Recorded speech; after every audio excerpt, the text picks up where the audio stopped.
Let's see if this is actually up and working. You are live. Wait, I get an hour to do this? I probably should put on my headphones. Hang on. If it's getting any desktop audio feedback. I probably should put on my headphones. Hang on. If it's getting any desktop audio feedback. Alright, so yeah. Holy crap. I'm live on YouTube for the first time in a long time. Now, as this stream says, this is my first time talking about Vampire the Masquerade. I actually did forget one thing, and I always do every fucking time I go to stream. I forget something, and I don't know why. So give me just a second. You're actually gonna see me get up and walk away.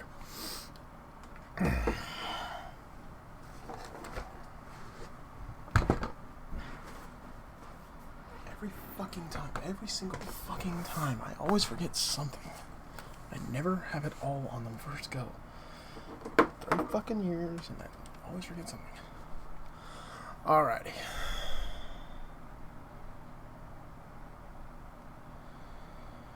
Well.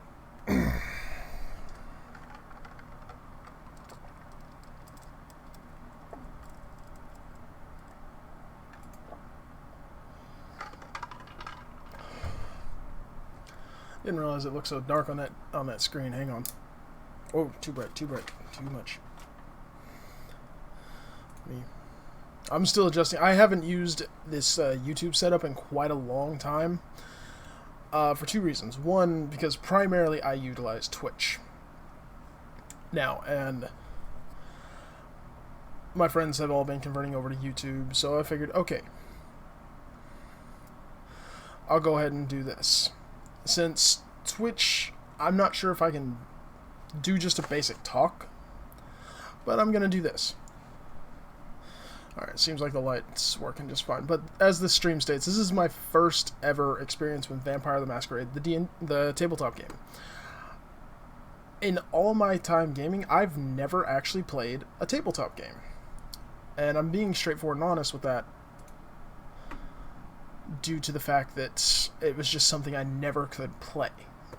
My friends didn't really want to do it, and I was always interested in it, up until recently. Now, about a month ago, we got our hands on the Vampire the Masquerade. Which one are you? The 5th edition, I believe this is called? Like, I mean, this damn thing's heavy. Like, awkwardly putting this somewhere is kind of a pain in the ass.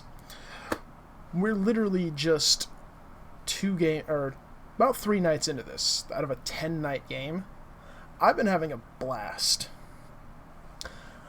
But what the hell? Weird. Anyway. Oh, hello, viewer. If you have any questions, anything at all, please, I literally urge you, say something, okay? Feel free, say whatever you want. I'm going to put this big-ass heavy book over there, and I am burning up. Because I turned on my fan, but it's not powerful. But we started playing this just on the whim one night. We got the book, we got a few dice, and Mega Manic is our DM. And in all honesty, it's been just goddamn hilarious.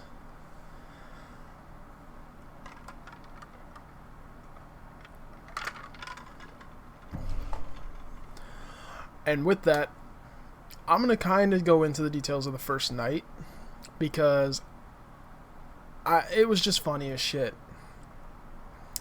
This is something I've never done, never been a part of. In truth, I really enjoy it, and I'm going to tell the tale the best I can of the memory of the first night, because a lot of just bonkers stuff. And I wish I could have recorded it, but again, it was our first time playing it, and we decided, no, we're not going to do this. So, the night we are all picking our characters, we have... Let's see. I gotta count this off in my head real quick, I'm sorry. We have Sean...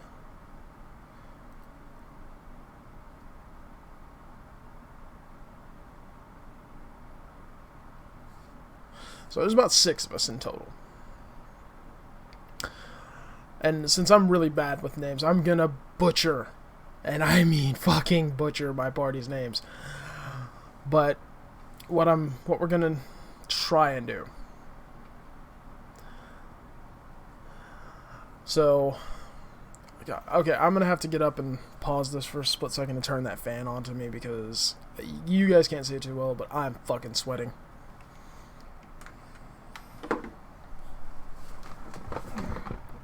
This. Mother of all things holy, it's fucking hot. Why is it so damn hot? I don't know. Turn that off. Okay, back to my chair. Alrighty.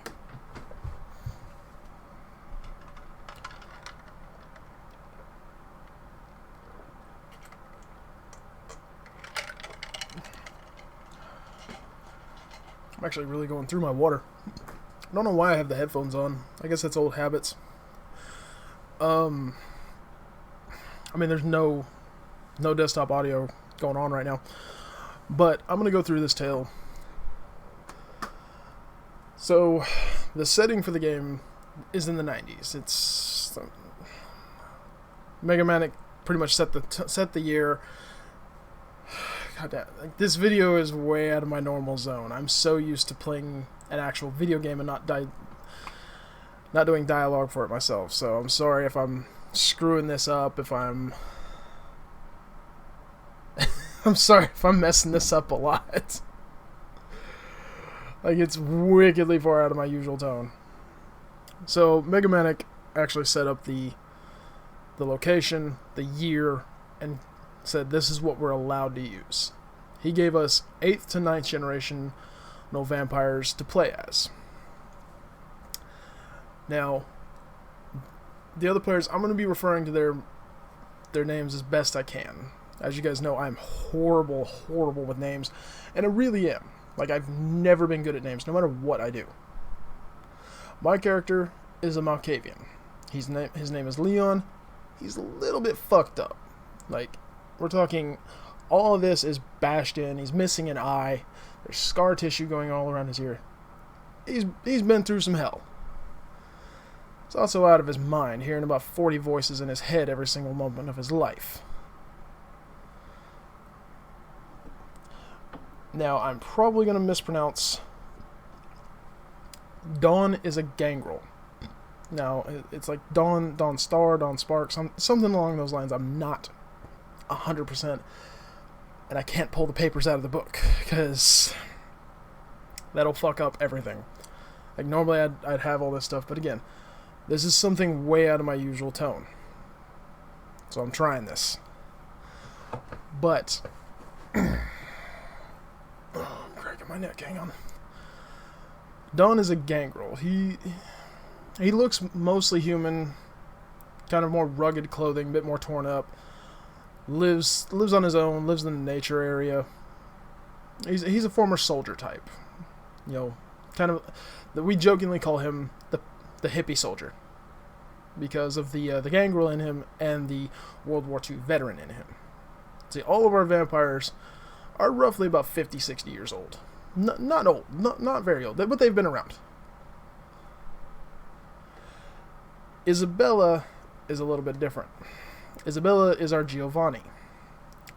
She wears, you know, your 3-piece, old school, kind of like mafia style.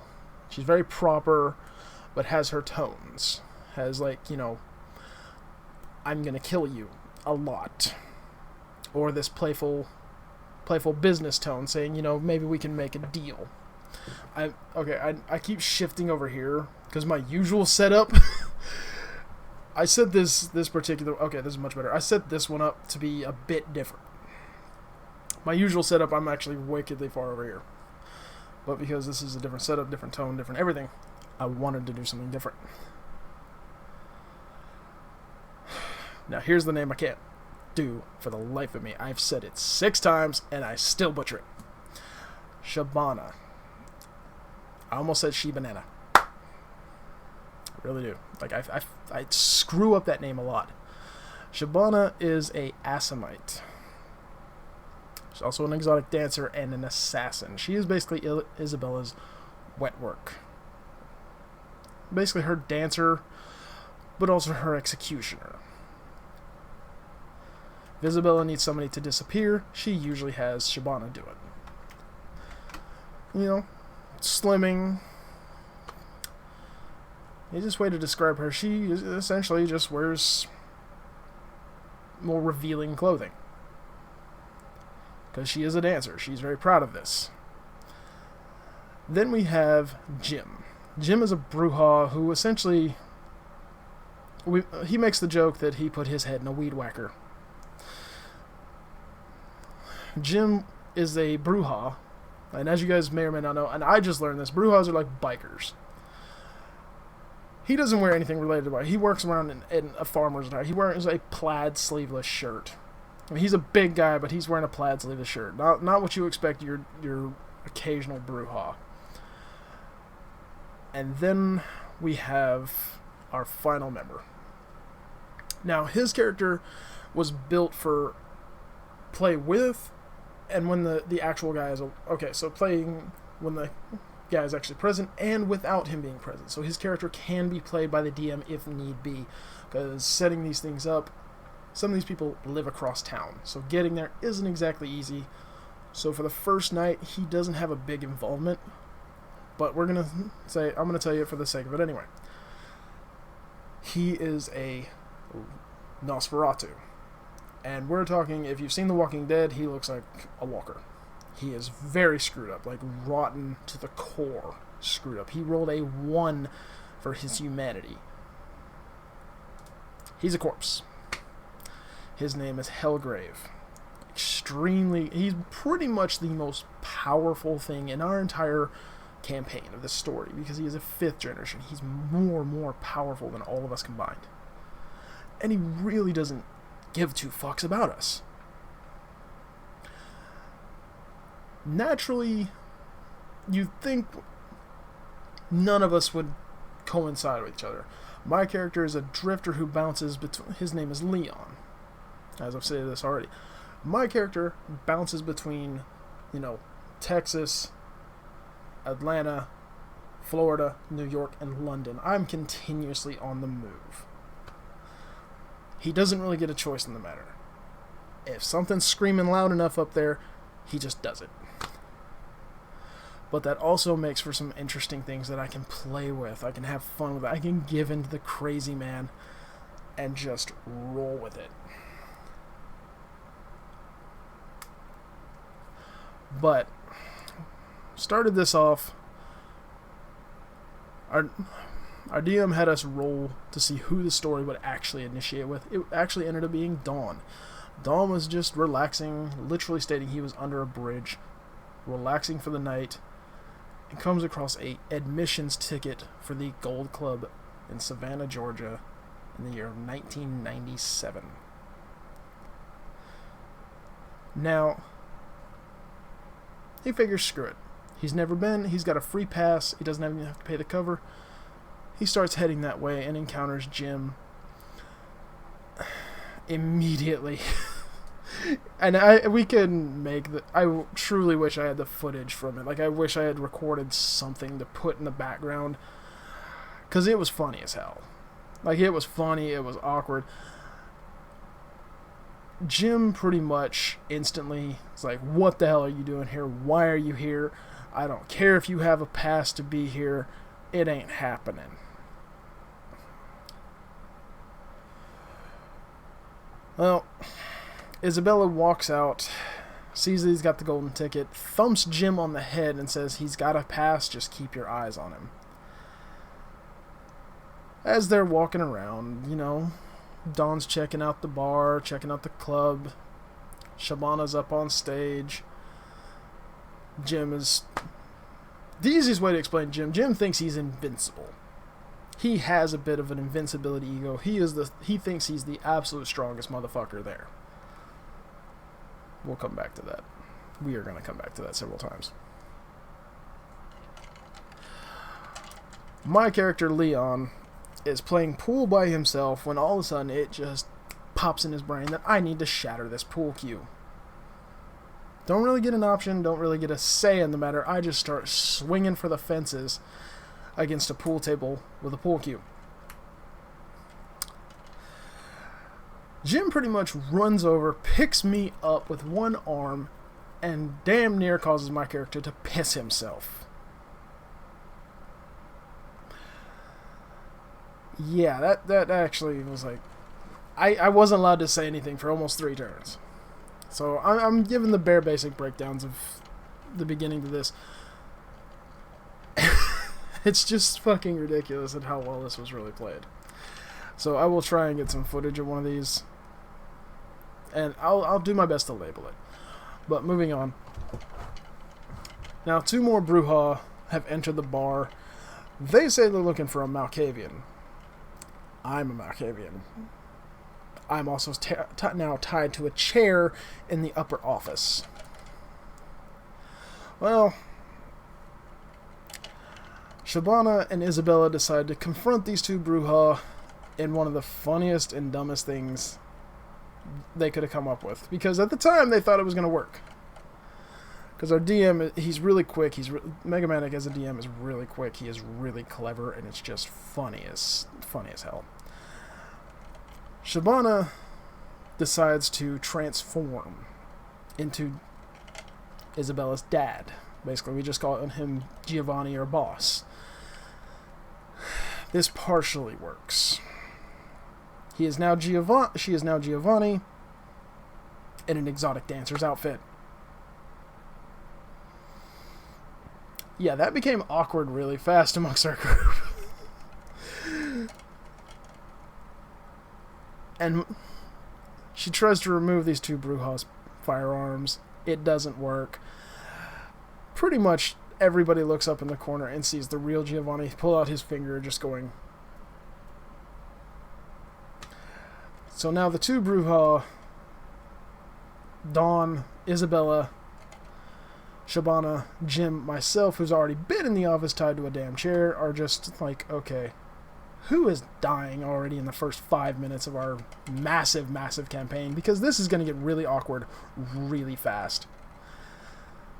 The 2 Brujah explain they're looking for a Malkavian. Giovanni puts a gun to my head and says, start talking.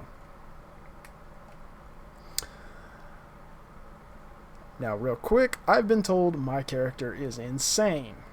Meaning, I'll say whatever the hell pops in my brain. I simply asked him, are you here going to kill me or going to take the Digimon watch off my wrist?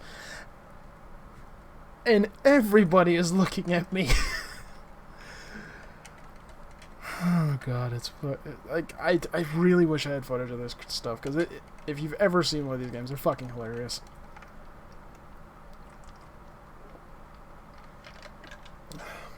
Well, needless to say, that pissed him off.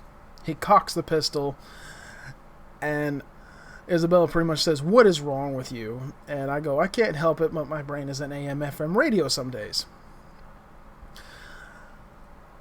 He is starting to laugh his ass off. Like, Megamatic is like, he's literally laughing his ass off at this. He's played several games. He knows how the games work.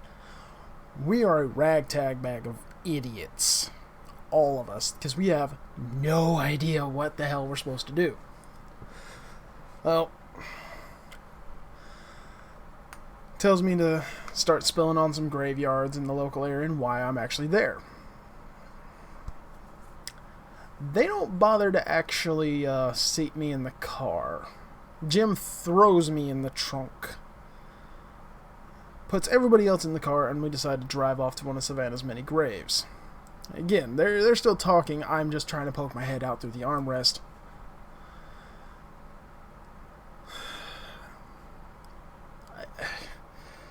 I don't know what the fuck anybody was thinking, why I had to ride in the goddamn trunk, but hey, I got to go on the car ride.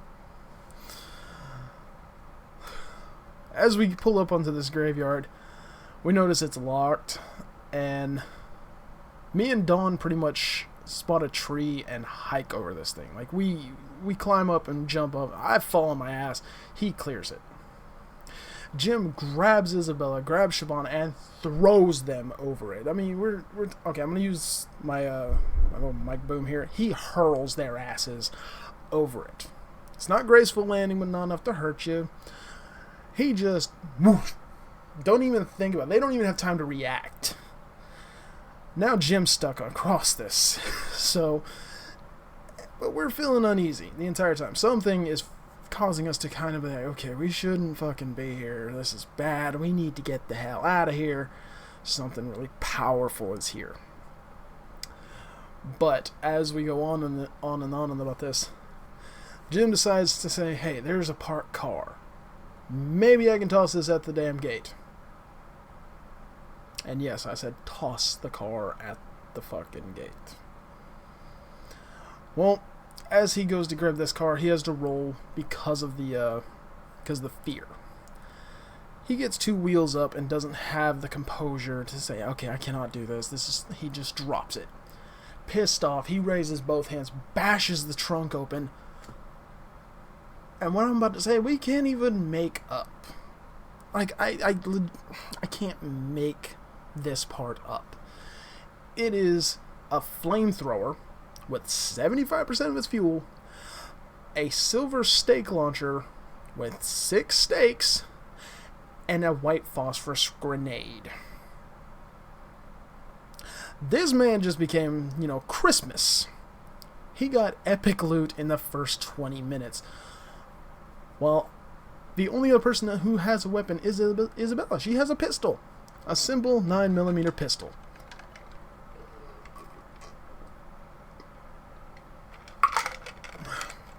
I know I keep drinking water. It is bloody hot. But as this goes on, he pretty much takes the back end of that flamethrower, busts open the lock, and we all start to gather, and this overwhelming, powerful odor wafts over us. It's like just death, like just fucking death has come over us. Well, Hellgrave.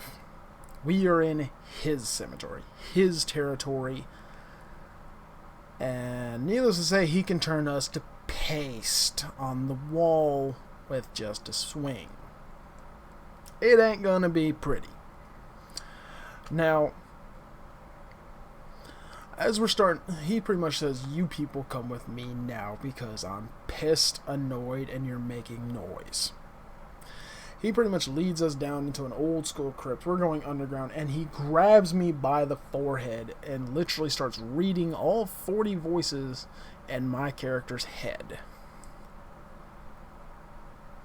While he's doing this, Isabella, Jim, and Dawn have all thrown up because of the smell and the way hell looks. Like, he is just, it's like a rejected zombie. Like something you shouldn't think should be moving around. They're throwing their guts up. I just became a walkie-talkie. Isabella's kind of shaking, but she's holding it in. He looks at all of us and says, you people need to leave because I know everything now. And essentially threatens us, and we haul the hell out. Now, as we're getting out, Dawn picks up something. I mean, it's something. We start hauling ass. We're a good half a block from this cemetery, and again, we kind of stop, start chatting amongst ourselves. This is just ridiculous. We've been throwing dice like crazy, and the really bad part is none of us. How many times the fucking dice fell on the floor? Should have been a counter into itself. Because this has been entertaining as hell for us. Like, it's just been constant screw up after bad decision. Like, someone can't drive. We couldn't break a lock. We bashed open a car for no reason. We've now pissed off a 5th generation Nosferatu that can turn us into pudding. All without knowing what's really going on. Like, it's just been a constant mishmash. between the laughter amongst us. And as we start hauling past this huge old school church, a hunter, a vampire hunter, corners me.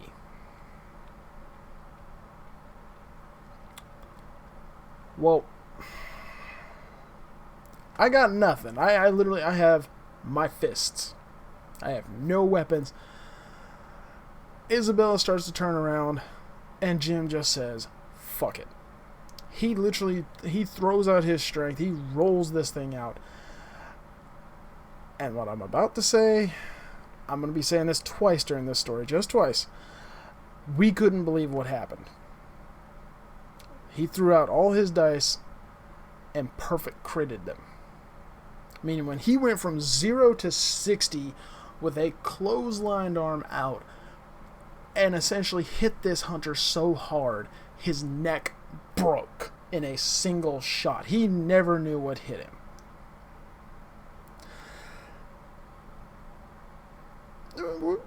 We're just dumbfounded that this fucking happened.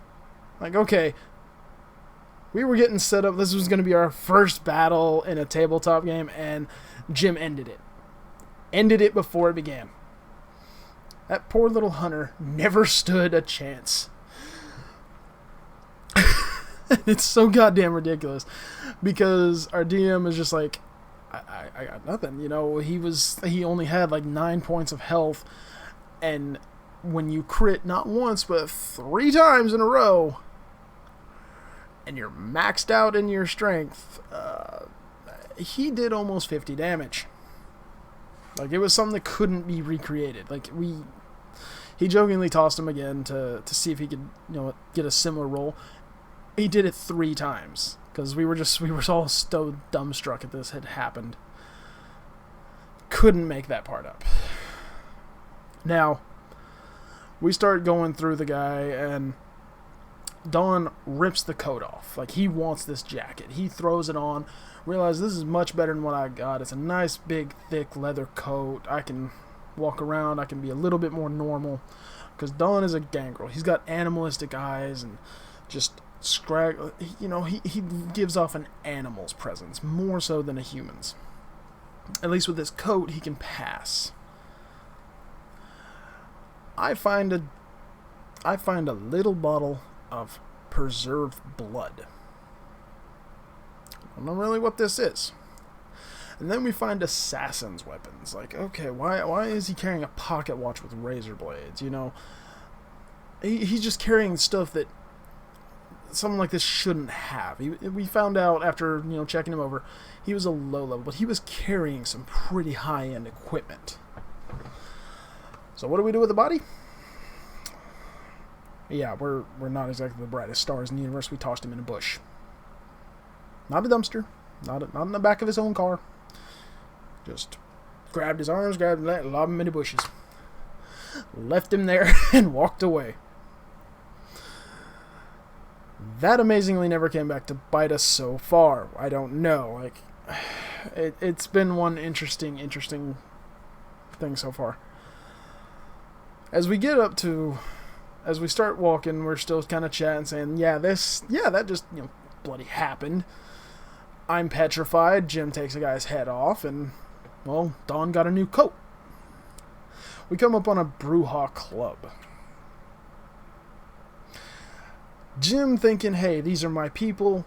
I'm going to get in for free. He walks up and says, arm wrestle to get in. One of them grabs his arm and completely twists it so far it broke. They're laughing. He's laughing. But the fact of the matter is, we can't even walk in this bar. So Shabana walks up to both these bouncers and starts, saying, maybe I could dance for y'all and we could get in. They're not having it. So I come up with this brilliant plan. While they're talking amongst each other, I go right up to both of them. And these are good 6'3". These are big guys. My character's 5'10". They could crush me. And I walk up and say, is there a cover? There you go, $20 a pop. I turn to the only person who has money, which is Shabana. You figure Isabella would have it, but she never did. She just took a pistol. Say it's $20 a pop, and she just goes, oh. Well, here's a 20 for you to go get drunk. Sure, I'm all for this plan. I leave them. We all go into the bar, I leave them. Like, we don't even get 10 steps in. They notice little sparkle flames. There's a Tremere on the dance floor. Now, hang on, I actually gotta grab this big ass heavy book. According to this thing, the Gangrels and Tremere, they fucking hate each other. Like, we actually had to ask for this a couple of times to find out our different races, like their backstories, their histories. We really had to figure this out. Like, we knew nothing about this. And so as we're going through this, we're like, okay, his claws are starting to come out, his teeth are starting to bare. And nobody can figure out how to do anything to stop a potential fight. Well, I'm like, okay, I have manipulation. I'll wing it. I did. I fucking winged it. So I cast my roll. Don is basically on ecstasy. He don't give a fuck if the place is on fire. He is a happy, happy fucking vampire. I mean, I pulled so hard for manipulation. You could have told him to go dance with him and it would have happened. Was not expecting that. But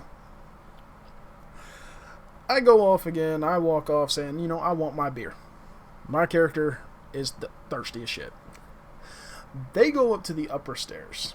Now again, I'm separated from the group now. I technically am not supposed to hear the conversations they have, but I do know them because we're all sitting in the same room. There's no real way for us to do this unless one of us actually gets up and he tells us in our ear specifically.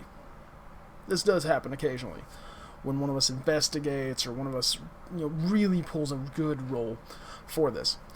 But as this is going on, a dance club starts getting a little bit quieter and quieter and quieter. I don't like quiet. Even the big boss guy upstairs, like the high-powered Bruja, is starting to get a little hazy. They're not noticing it as much as me, and I'm still on this lower floor, and I just literally put my hands on my face and said, it's too fucking quiet in here, and the sparkly man has stopped making firecrackers. Yeah, my character loves seeing stuff go boom. I don't know. I wrote him that way. I couldn't help it. He's crazy. He just loves to be entertained.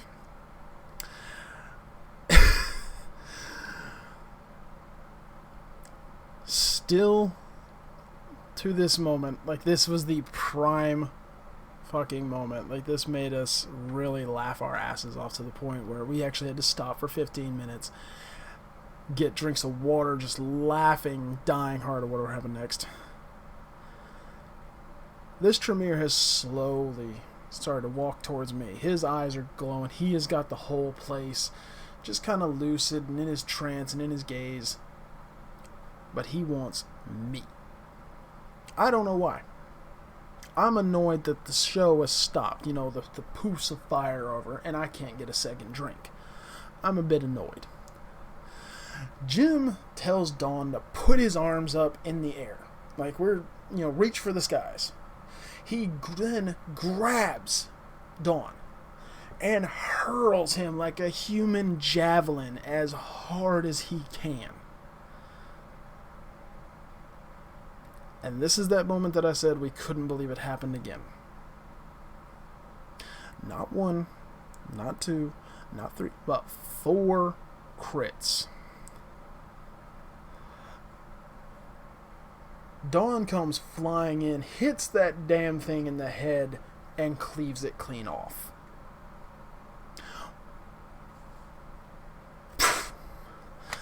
Everybody's back to fucking normal.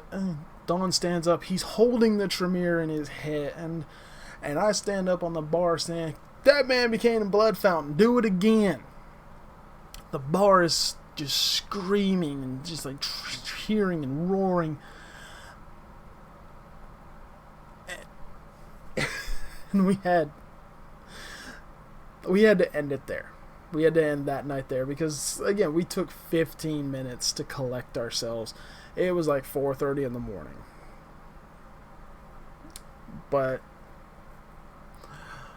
honestly, to pull off what we've been doing, and I want to share more of this. I really do want to share more of this. To pull off what we've been doing and to be as ridiculous as what we've gotten. Because trust me, this little story, we're not even done with the first night, is what I'm explaining. This ain't even midway through the first night. Now, I don't know if I should continue on to end the first night or not, but I'll come back to this. More than likely just next Friday. So for the next couple of weeks, I'm gonna be presenting this Vampire of the Masquerade on YouTube as my personal experience with it, because this has been funny as hell. Like, I will get some footage of it, not much, because again, this is still a first game. This is the first time I've ever played a tabletop game, and honestly, I couldn't have been introduced a better way. Between all the laughter, the randomness, the fact that he had this well thought out story and he's had to just jerk it left and right and, you know, every way you can think of, because we're not working like a typical group would. We are all strangers. We're not some adventurer party that linked up in a bar and somebody came and asked us. We're 3 co-workers, a drifter, and two drifters. Because remember, Jim and Shabana work for Isabella. My character Leon and Dawn came there on a whim. But in all honesty, I couldn't have been having more fun playing this, and I really want to continue on. Like, it got to the point where I actually tracked down and went and got the specific dice, because I already generally collect some of these. Not many, and I don't do nothing with them. I just think, okay, it's something I can toss to entertain, because I have ADD. And I can toss these around when I want. But now, almost lost it. That was a bad mistake. I actually have a decent little set that I specifically use for this. Forgot one. If I can ever grab the damn thing. Like, grabbing things over my shoulder ain't easy. But now I have a specific little set. Like, this one here, we actually had to test this one real quick. I got it because it was neat. But at the same time, this was such an engaging thing. And honestly, I want to do more of these. I would love to go live and live stream one of our games, because at one point we actually, like, Jim and Shabana got into it for 5 minutes at the fact that he believes she couldn't shake her ass to get into the club, which came back to bite him. Truly does. But I will save that for another time, because in all honesty, this is entertaining as hell, and I would love to bring this to a live stream. But I don't think I'm going to do it just yet. I think I'm going to wait on that, due primarily to the fact that, 1, this is a new game for all of us, and 2, we're kind of keeping it in-house right now. It would be something I would do, you know, permission pending. And plus, I'm not even going to lie, it is a pain in the ass to set a phone live stream up and get everybody on camera, just to get it all set up. It's a pain in the ass. It really is. Like, the professionals who do this all the time, they set that shit up months in advance, and it's just 3 little clicks for this. This is like grabbing my phone, like, okay, where can I set this? Where's going to have the best audio? Who's going to be in frame?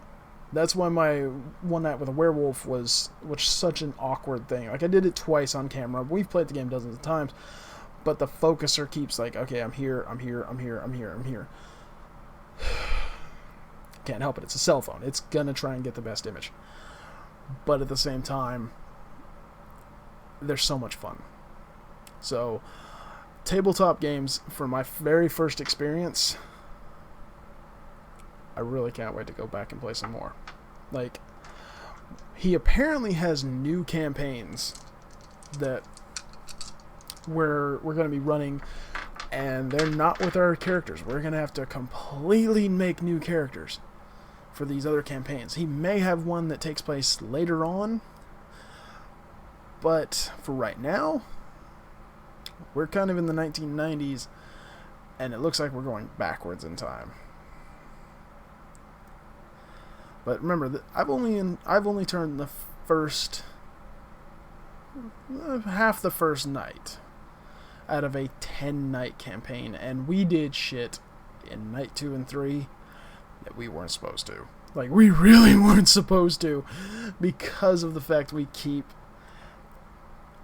Now, I'm holding a specific one, because this one probably may be the best to see. I didn't know this about these dice. So this is, I think this one's a D10. So I'll hold this a little bit closer to the camera. Yeah, no, I don't think you'll ever be able to see it. Because we keep rolling that damn little number, a gnat. I never knew what this term meant. I heard it a few times back in high school. I was like, what, the bug?